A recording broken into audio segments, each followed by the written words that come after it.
This video may be more interesting for US spec owners. When I got my ST2, this high beam switch was not functional. And rather than trying to figure out is there a way to go fix this, one person in our group had for sale their switchgear. So I ordered that. Gentleman in Italy got here, and as soon as it arrived, I didn't notice this little detail.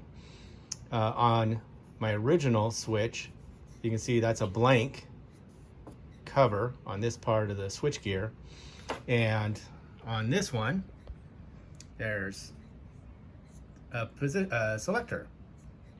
And so I thought, okay, maybe the European spec isn't the same, I'm going to run into issues. So I first checked and looked at the connector. They're both 10-pin connectors.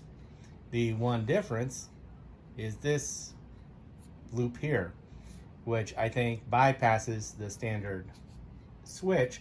So when you turn your key on, lights, tail light, everything automatically comes on even before the bike starts. So hooked this one up, and now you'll see, turn it on, no lights. Position 1, you get instrument lights, rear tail light, and then headlight. I don't know, it's convenient to have it just turn on automatically, so you have a front light on in the US, but I like being able to control when that light comes on or not. So the more you know.